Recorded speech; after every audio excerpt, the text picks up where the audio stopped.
Isipin ang sumusunod na eksena, isang bagong mag-asawa na puno ng mga pangarap at plano, sa wakas ay nagsisimulang magtayo ng kanilang buhay ng magkasama. Ang lahat ay tila nasa tamang track hanggang sa isang hindi inaasahang paanyaya, o sa halip, isang pagsalakay, ganap na nagbabago ang kanilang gawain. Ang biyenan, nang matuklasan ang sweldo ng kanyang manugang, ay nagpasya na ang pera ay isang uri ng nanalong tiket na magbibigay daan sa kanya sa walang limitasyong mga pribilehiyo. Sa isang sweldo ng 20,000 riis sa isang buwan, ang aking anak na babae, maaari mong suportahan ako ng mabuti, ipinahayag niya ng walang seremonya na parang ito ang pinakanatural na bagay sa mundo. At sa gayon nagsimula ang isang tunay na pagsubok ng pagbabata para sa mga batang asawa. Mahal na tagapakinig, ito ay Ander Branco, at ngayon ay makikita natin ang isang kwento na gagawing muli mong pag-isipan ang mga limitasyon sa pagitan ng pamilya, paggalang at mga freeloader. Ihanda ang iyong sarili para sa isang salaysay na maaaring pamilyar sa marami. Si Alice, isang napakatalino na propesyonal, ay gaganapin ang posisyon ng senior analyst sa isang multinasyonal na teknolohiya sa loob ng 3 taon. Ang kanilang buwanang sweldo ng 20,000 riis ay, nang walang pag-aalinlangan, isang mahusay na kita para sa lungsod kung saan sila nakatira. Ang kanyang asawang si Dennis, isang inhinyero sa isang pabrika, ay nakakuha ng kaunti, ngunit magkasama silang nabuhay ng komportabling buhay sa kanilang 2 silid-tulugan na apartment, na nakuha sa pamamagitan ng financing makalipas ang kanilang kasal. Ang kanyang biyenan na si Tatiana Nikolaevna ay nanirahan na nag-iisa sa isang maliit na apartment sa kalapit na kapitbahayan. Sa 58 taong gulang, kamakailan lamang ay nagretiro bilang isang accountant mula sa isang katamtamang kumpanya, nakatanggap siya ng isang pensyon ng 2,700 riis, isang halaga na, sa katunayan, ay hindi pinapayagan para sa mahusay na mga luho. Hanggang sa isang buwan na ang nakalilipas, ang lahat ay nasa loob ng katanggap-tanggap na normalidad. Si Tatiana ay lilitaw na sporadically, magdala ng cake, magtanong tungkol sa kanyang mga apo, na hindi pa umiiral at umalis. Ngunit nagbago ang lahat nang malaman niya ng eksakto kung magkano ang kinita ni Alice. Ang dating mga pagpapalagay lamang tungkol sa isang mabuting sweldo, ay naging isang pagkahumaling. Sa parehong araw, tinawag niya ang kanyang anak na lalaki at nag-vent ng maraming oras tungkol sa kawalan ng katarungan sa buhay. Paano posible para sa isang batang babae na kumita ng labis habang siya, na nagtrabaho sa buong buhay niya, ay halos hindi mabayaran ang mga bayarin? Ang mga unang pagbisita ay banayad pa rin. Dumating si Tatiana na may mga dahilan, nakita ko lang ang aking anak na lalaki, dinala ko sa iyo ang ilang mga bagay, ngunit, kaunti pa, ang mga pag-usap ay nagsimulang umikot sa isang solong paksa, pera. Nagreklamo siya tungkol sa presyo ng pagkain, ang mga panukalang batas na kumonsumo ng kalahati ng kanyang pensyon, ang mga mamahaling gamot na wala nang makakaya. Si Alice, sa una, ay nag-alok na tumulong sa ilang pamimili o mga panukalang batas, ngunit ang kanyang biyenan ay tumanggi na may higit na kahusayan, hindi ako isa na humingi ng limos, aking anak na babae. Gayunpaman, ang mga pahiwatig ay naging mas malinaw, at ang mga paghahambing sa pagitan ng kanyang tigdas na pensyon at ang astronomical sweldo ng kanyang manugang na babae ay naging mas madalas at hindi komportable. Si Dennis naman ay nagkukunwari na hindi napansin ang lumalagong pag-igting. Tuwing sinubukan ni Alice na pag-usapan ang tungkol sa pag-ugali ng kanyang ina, nagkibit, balikat lang siya ay dumadaan sa isang mahirap na oras, normal ito. Para sa kanya, ang mga reklamo ng kanyang ina ay mga inosenteng outburst lamang mula sa isang babae na hindi pa umaangkop sa bagong katotohanan sa pananalapi. Ngunit alam ni Alice na higit pa ito. Ang sitwasyon ay nawala sa kontrol 2 linggo na ang nakalilipas. Sinimula ni Tatiana na nagpapakita ng halos araw-araw, palaging sa oras ng hapunan, na parang may radar para sa handa na pagkain. Dumadaan ako at nagpa siya na tumingin, sinabi niya na may peking ngiti, habang nakaupo siya sa hapag na parang siya ang may-ari ng bahay. Nagluto si Alice ng 2, ngunit natapos ang paghahatid ng 3. Ang mga pantry ay walang laman na mas mabilis, nadagdagan ang mga panukalang batas, ngunit ang pinakamasamang bahagi ay hindi ang labis na gastos, ito ay ang kakulangan ng kahihiyan kung saan kumilos ang biyenan, na parang may karapatan siyang samantalahin ang mabuting kalooban ng ibang tao. Hindi siya nag-alok ng tulong sa paghugas ng pinggan o paghahanda ng mga pagkain. Sa kabaligtaran, pagkatapos kumain, umupo siya sa sofa at ipinagpatuloy ang kanyang monolog tungkol sa mga paghihirap na magretiro. Ang kasukdulan ng komedya na ito. Sa masamang lasa ay nangyari noong Lunes. Dumating ng mas maaga si Tatiana kaysa sa dati, bandang 6 sa hapon, nang magsimulang maghanda si Alice. Sa oras na ito, hindi man lang siya nag-abala upang matalo sa paligid ng Bosch. Naupo siya sa talahanayan kasama ang postura ng isang reyna sa trono niya at sinabi, 20,000 riis sa isang buwan ay isang walang katotohanan na halaga ng pera, ang aking anak na babae. Ang aking pensyon ay hindi sapat upang mabayaran ang mga bayarin. Mula ngayon, susuportahan mo ako. Si Alice ay nagyelo, kutsara sa kamay. Hindi kailanman, sa lahat ng oras na ako ay ikinasal, narinig ko ba ang isang kahilingan, o sa halip, isang demand, napakatindi. Ngunit si Tatiana ay hindi tumigil doon. Sa pamamagitan ng isang nakakasakit na sigasig, nagpatuloy siya, wala kang ideya kung paano ako nabubuhay. Sa pagbabagong ito, hindi ako makakain ng maayos. Samantala, narito ka, kasama ang magandang bahay na ito, masaganang pagkain para sa iyo, 40 ay hindi gumawa ng pagkakaiba, ngunit para sa akin ito ang pagkakataon na mabuhay ng may dignidad. Si Dennis, tulad ng lagi, ay nagpapanggap na hindi makarinig ng anuman na nasisipsip sa kanyang computer sa sala. Naunawaan ni Alice na hindi niya maaasahan ang suporta ng kanyang asawa.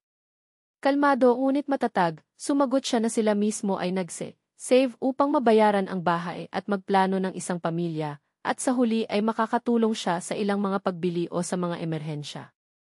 Ang sagot ay hindi mangyaring Tatiana.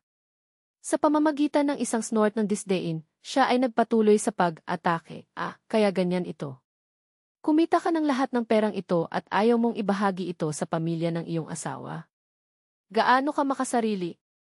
Sa anumang disenteng pamilya, ang mga bata ay nag-aalaga sa kanilang mga magulang.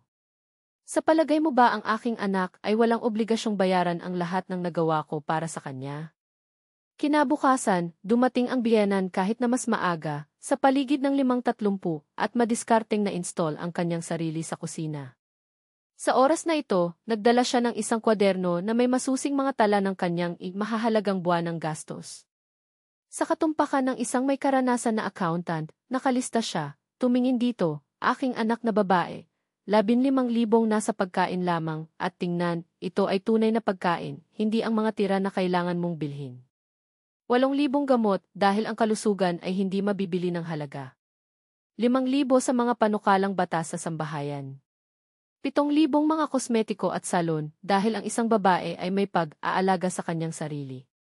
Hindi binibilang ang mga hindi inaasahang mga kaganapan 40,000 isang buwan, hindi bababa sa ito ang pagkakaiba sa pagitan ng mabuhay at mabuhay. Pinakinggan ni Alice ang lahat ng ito sa katahimikan habang pinuputol ang mga gulay para sa salad.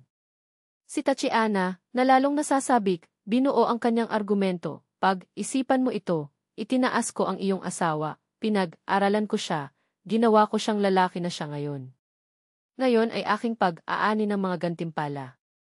Sa ibang mga pamilya, ang mga bata ay kukuha mula sa kanilang mga magulang sa katandaan at walang nag-iisip na kakaiba. Bakit ito kakaiba sa iyo? Si Dennis, sa oras na ito, ay hindi man lang naka-on sa computer. Iniwan lang niya ang bahay na may dahilan ang panonood ng isang laro sa bahay ng kapitbahay. Napagtanto ni Alice na sinasadya niyang maiwasan ang salungatan, iniwan siyang mag-isa upang harapin ang sitwasyon. Ngunit ang nangyari noong Miyerkules ay ang gatilyo. Dumating si Tatiana sa kalahati ng 4 sa hapon, nagdadala ng isang malaking bag, at inihayag, nagdala ako ng ilang mga damit para sa iyo upang hugasan ang aking anak na babae. Pagkatapos ng lahat, kung susuportahan mo ako ngayon, maaari mo ring alagaan ang aking mga bagay. Hindi na ako bata, wala akong lakas na magdala ng mabibigat na bag sa silid ng paglalaba. At mayroon kang isang mahusay na makina, isang dryer. Bakit hindi gawing mas madali ang buhay para sa isang mahirap na babae? Sobrang dami nito. 3 araw ng walang katotohanan na mga kahilingan. 3 araw ng kawalan ng asawa. 3 araw na pakiramdam tulad ng isang maid sa iyong sariling tahanan. Nadama ni Alice ang galit na kumukulo sa loob niya, ngunit din ang kalinawan ng kristal, oras na upang kumilos. Sa pamamagitan ng isang magalang na ngiti, inanyayahan niya ang kanyang biyena na umupo sa kusina, na nangangako na maghanda ng isang espesyal na hapunan. Si Tatiana, malinaw na nasiyahan, tinanggap, naisip na ang kanyang manugang na babae ay sa wakas ay naintindihan ang kanyang lugar. Ngunit may iba pang mga plano si Alice. Pamamaraan, binuksan niya ang ref at pinili ang pinakamurang at hindi bababa sa akit na sangkap, isang wilt na karot, kalahati ng isang repolyo, tira na bigas mula sa araw bago, isang piraso ng matigas na tinapay. Pagkatapos ay idinagdag niya sa ipiging TV. Malinaw na nag-expire na produkto na save ko para lamang sa isang okasyon tulad nito. Ngumiti siya sa kanyang biyenan at sinabing, ngayon ang hapunan ay magiging simple, ngunit ginawa ng may pag-aalaga. Inaasahan kong gusto mo ito. Si Tatiana, nang walang pinaghihinala ang anuman, sumagot lamang, hanggat libre ito, anak ko, lahat ay mabuti. Tahimik na ayon si Alice. Pagkatapos ng lahat, ang ilang mga aralin ay maaari lamang malaman sa pagsasanay.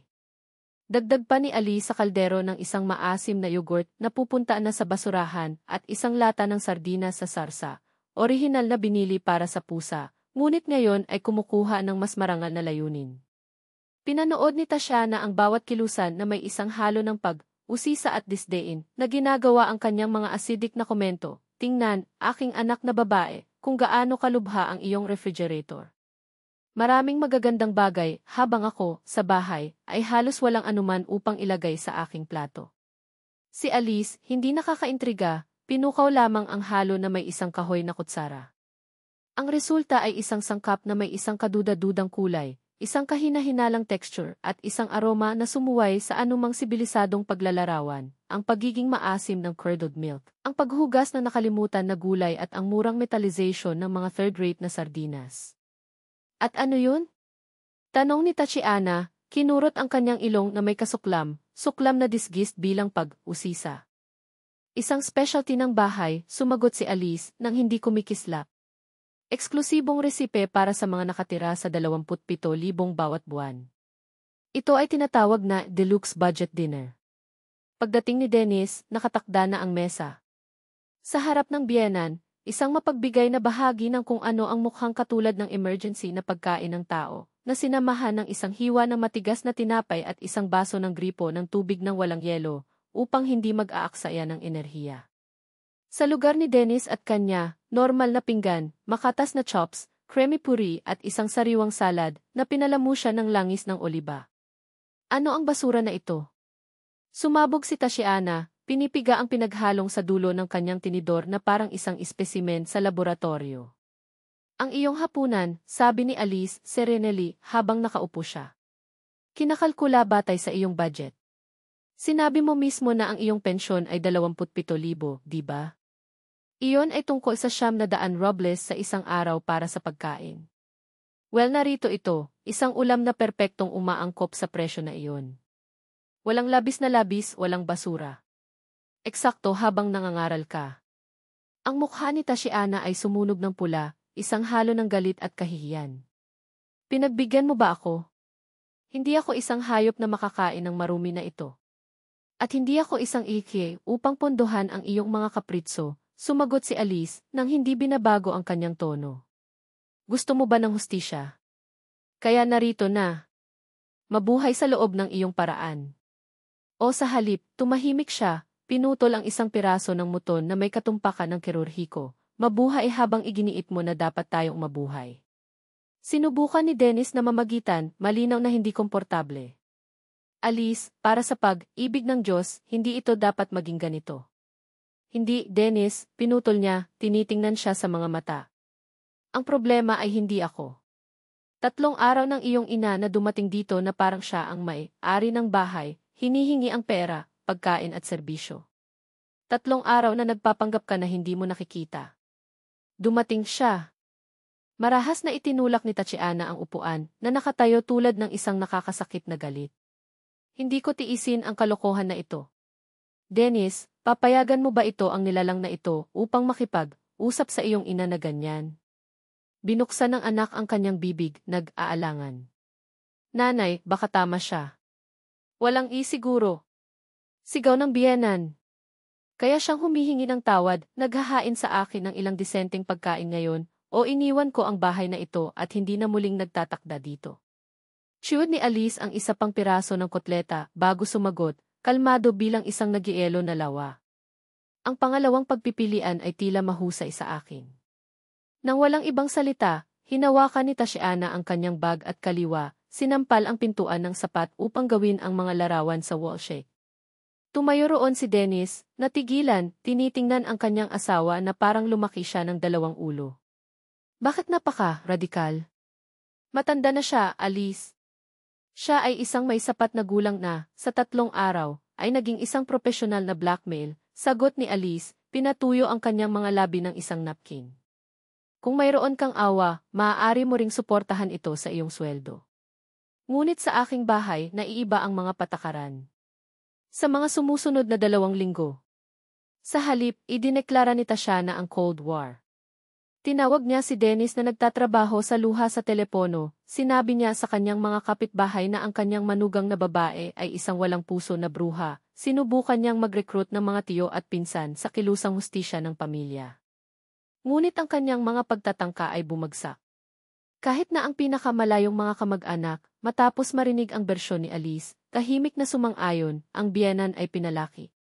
Si Dennis, sa una ay nagagalit, ay nagsimulang makita ang ilaw kapag sinabi sa kanya ng isang katrabaho na magkaparehong kwento at kung paano ang pagbibigay sa mga hinihingi ay nagpalala lamang sa sitwasyon.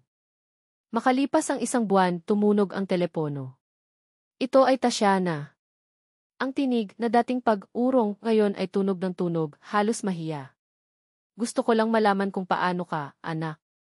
Sumagot si Alice ng may malayong kagandahang loob, ngunit malinaw na, bukas ang dialogo, hanggat ang ilang mga paksa ay hindi bumalik sa agenda. Natanggap ang mensahe. Hindi lamang tumigil si Tatiana na humingi ng pera, ngunit natagpuan din ang isang side job. Tinulungan niya ang isang kapitbahay sa accounting ng sambahayan, kumita ng ilang dagdag na box para sa pensyon. Pagkalipas ng 6 na buwan, kung ano ang hindi inaasahan na nangyari, si Tatiana ay umibig. Sa isang bench, nakilala niya ang isang biyuda ng parehong edad, isang dating sundalo na may disenteng pensyon at ang kanyang sariling bahay sa malapit. Mabilis na namumulaklak ang pag-ibig, at mas mababa sa 1 taon, ang ex-blackmailing biyenan ay naging isang nagliliwanag na nobya. Sa araw ng kasal, lumapit siya kay Alice at bumulong, na may basa na mga mata. Salamat sa hapunan na iyon. Kung hindi mo ako inilagay sa aking lugar sa araw na iyon, maghihiling pa rin ako ng mga mumo. Ngayon mayroon akong pagpapahalaga sa sarili at totoong pag-ibig. Ngumiti si Alice, naglalaro kasama ang baso ng champagne. Minsan ang mga tao ay nangangailangan ng isang takot upang alalahanin ang kanilang sariling halaga. Karapat, dapat ka kaysa sa papel ng walang hanggang biktima. Pagkalipas ng 3 taon, si Tatiana ay nakatira sa kanyang maluwang na bahay sa kanayunan, nag-aalaga sa hardin, gumagawa ng mga sweets na ibenta sa lokal na patas at, sa unahang pagkakataon sa kanyang buhay, tila tunay na masaya. Kapag binisita niya ang kanyang anak na lalaki, at manugang palaging sinasabi sa kanila ng maaga nagdadala siya ng mga regalo, mga homemade jam, bulaklak mula sa hardin, mabuting alak. Si Dennis, na ngayon ay inamin ng walang reserbasyon na tama ang kanyang asawa, ay sumusuporta sa kanya sa bawat desisyon ng hindi kumikislap. Pinapanatili ni Alice ang hapunan sa kanyang memorya bilang isang paalala, may mga oras na ang tanging paraan upang ihinto ang kawalang, galang ay ang salamin nito sa lahat ng tawa nito. Ang recipe para sa deluxe economy dinner ay hindi pa ulit-ulit. Ngunit ang kwento ay naging isang alamat sa pamilya, isang kwentong moral tungkol sa kung paano, hindi hiniling ang paggalang, hinihiling ito.